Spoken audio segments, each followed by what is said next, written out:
The average catfish has over 27,000 taste buds, and some reaching 100,000. Now, these are on their whiskers, not in their mouths, but that's irrelevant. The average adult human has roughly 10,000 taste buds.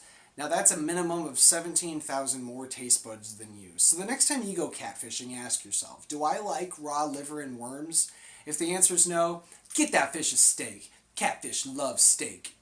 If you answered yes, see a psychologist. That's not normal.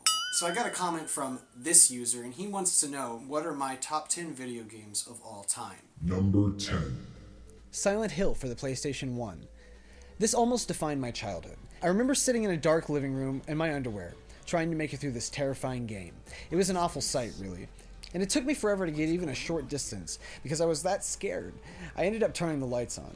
The clip playing is one of the scariest parts for me, and I even remember panicking when those monsters first came after me. I think I may have actually peed my pants. Number 9. Earthworm Jim for the Sega Genesis. This is my first platform game. Yes, Sega and Earthworm Jim came before Nintendo and Mario for me. You see, I was fascinated with the fact that this was a worm running around with a laser gun, and I couldn't get enough. That is until I got a hold of the Nintendo 64 and the next game on my list. Number 8. Rampage 2. Universal Tour for the Nintendo 64. Running around as monsters and destroying everything in sight, who doesn't love that? I spent hours trying to bring it all to the ground. I was so very young, I don't even remember the storyline, or if there even was a storyline, but I do remember that I couldn't get my fill for it, at least for a short while. And then my ADD kicked in, and I think I decided to go climb a tree or something. Number 7. Metal Gear Solid for the PlayStation 1. Solid Snake was my hero.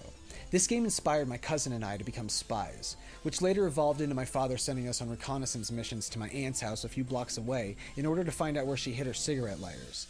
And then later on, he sent us to retrieve said lighters. Needless to say, my father had an entire jar of lighters at the end of the summer, and we had to retire shortly after because my aunt didn't really appreciate us breaking into her house. Number 6. Halo 2 for the Xbox. I'm fairly sure every gamer remembers when this came out. A lot of people considered it a bust, especially compared to the later games, but for me, it was all about multiplayer, and Halo 2 brought it. Better maps, way more game options, and the introduction of dual-wielding weapons allowed for countless hours lost to killing my friends, and the mass consumption of highly caffeinated sugar beverages, which may or may not have contributed to a kidney stone later on. Alright, so it turns out that Switzerland, during the Cold War, rigged their entire country to blow in the event of foreign invasion. Mountain tunnels to be sealed from within to act as nuclear-proof air raid shelters. Their hills have been weaponized to act as artificial landslides, hidden artillery, and a bunch more. Number 5. The Elder Scrolls Oblivion for the PC.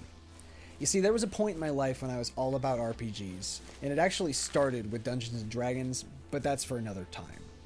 I thought it was amazing that you could go anywhere, do anything, kill anyone, you never had to follow the storyline because you can make it up on your own, and I enjoyed the construction set because I can make my own weapons, and I thought that was pretty neat.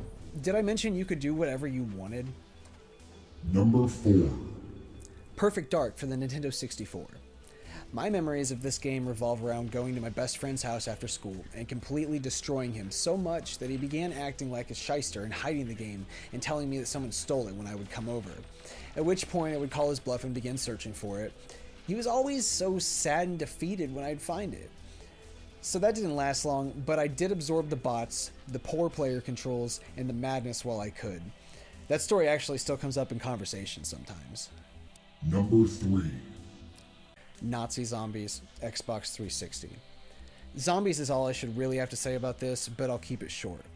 It's great to have to defend a map and survive as long as you can while wave after endless wave of stronger and stronger and more zombies flood all around you. I was in love, and I still am to this day. Number 2. Pokemon Blue for the Game Boy. This game did actually define a part of my childhood. I remember being so damn excited when I was finally able to convince my mom to take me to Walmart and get it, and then I spent the rest of my childhood annoying my parents with silly 8-bit MIDI music and becoming a Pokemon master. It was intense for me, and I think it was even more intense for my parents' nerves. Number 1. Infestation, Survivor Stories, PC. I don't play video games all that often anymore, but when I do, this is it. This is a newer game, and it's kind of got a bad rap. But this is an all-time favorite for me because it's an open-world zombie survival MMO.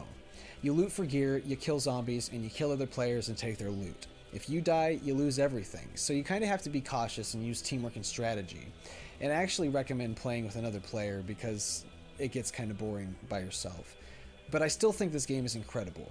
I've been waiting most of my adult life for it, even if sometimes it can be.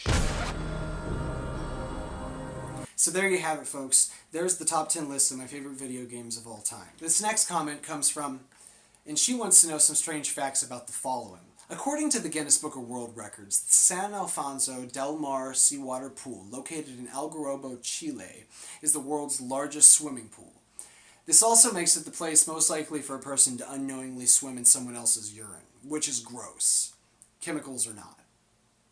No, I'm just kidding with you. We all know people pee in pools. This next user wants to know some facts about golf. Up until 1848, golf balls were stuffed with feathers. Now, it seems as though don't ask me who they are, I don't know either, but they believed that the feathers would help the balls fly farther. Kind of like birds, because birds have feathers and they fly. On regulation golf balls, there are 336 dimples, which allow the ball to travel through the air up to 4 times faster than a smooth surface ball. Apparently, this was their grand alternative to feathers. Here are some examples of what would happen if I went golfing.